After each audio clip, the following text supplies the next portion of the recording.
On today's lesson, we're going to take a look at correlative conjunctions. Yes, that's right. Either or, neither nor, both and, not only but also, etc. Let's get started.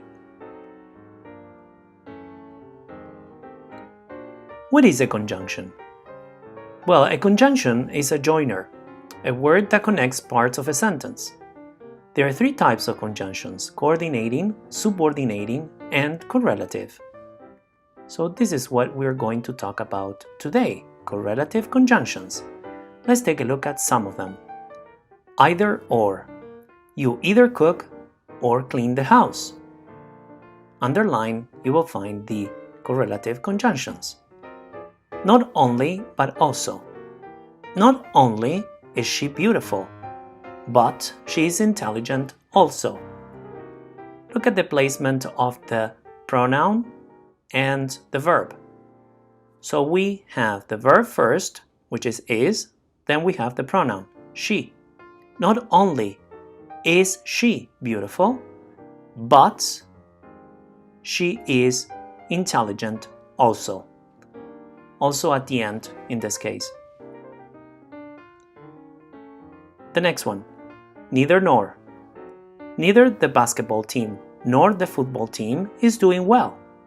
Here you may notice that is the verb, so it's highlighted in yellow, and is the singular form, because we're describing or the basketball team or the football team, so is.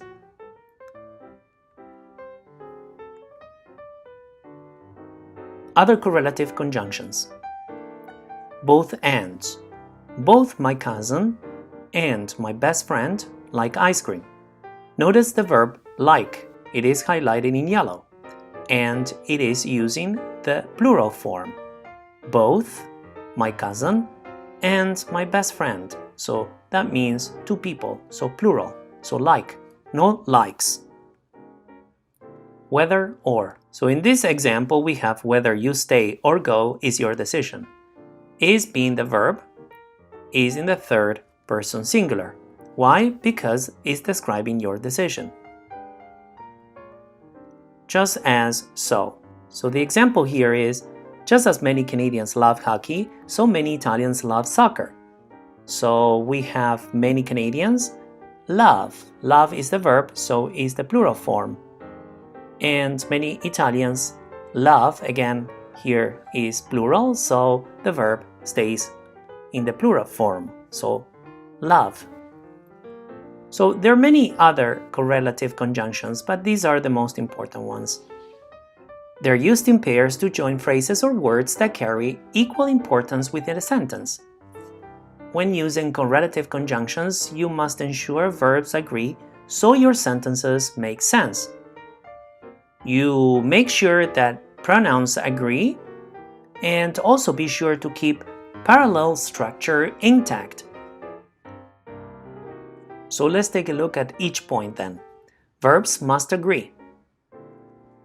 If you connect two subjects with a correlative conjunction, the second one must agree with the verb that follows. Let's take a look at this example.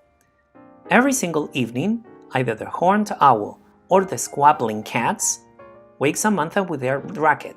So we have wake in the plural form because we are describing the squabbling cats. There refers to, obviously, the squabbling cats.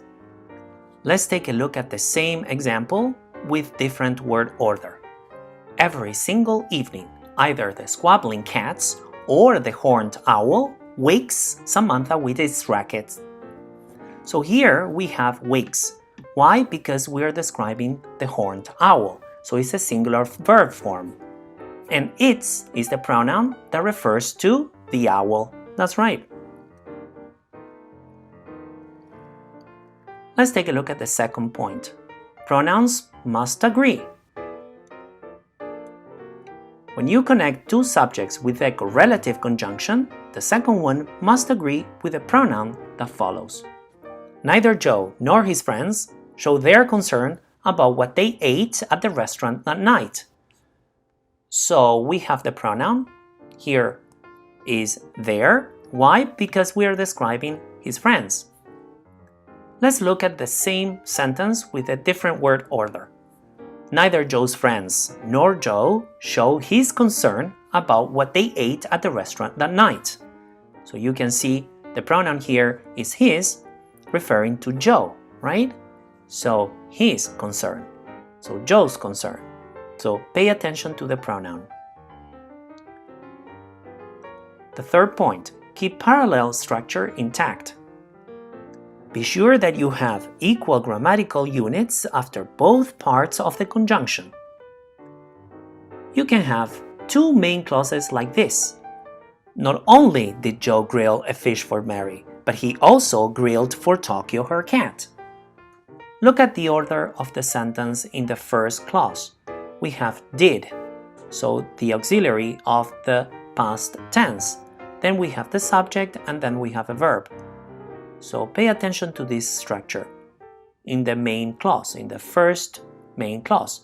Then we have, but he also grilled, and in this case we didn't use the auxiliary, we used the verb plus the ed because we're talking about a regular verb, plus a prepositional phrase for Tokyo, her cat.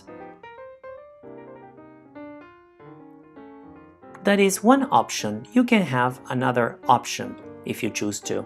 Or you can have two nouns, like for example, Joe grilled a fish for not only Mary, but also Tokyo, her cat. So we have two nouns, Mary and Tokyo, her cat. If you don't like either of them, we can shorten the sentence with two prepositional phrases, like this. Joe grilled fish not only for Mary, but also for Tokyo, her cat. So we have for Mary as a prepositional phrase and for Tokyo. So now let's practice. I will give you 5 minutes to complete the sentences. Then we'll look at the key. Please pause the video. Now that you have your answers, let's take a look at the key. Number 1. Could I come over at either 3 or 4 o'clock? Asked Jim. Number 2. Alfred not only got up late this morning, but also missed the train.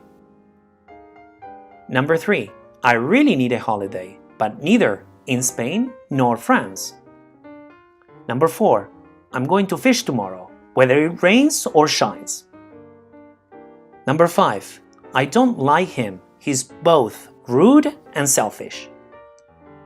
Well, that's it for today. I hope you enjoyed the lesson. If you have some questions about correlative conjunctions, just type them under this video. If you haven't subscribed to my channel, I suggest you do. If you liked the lesson, hit on the like button, please. And you may share the lesson if you liked it.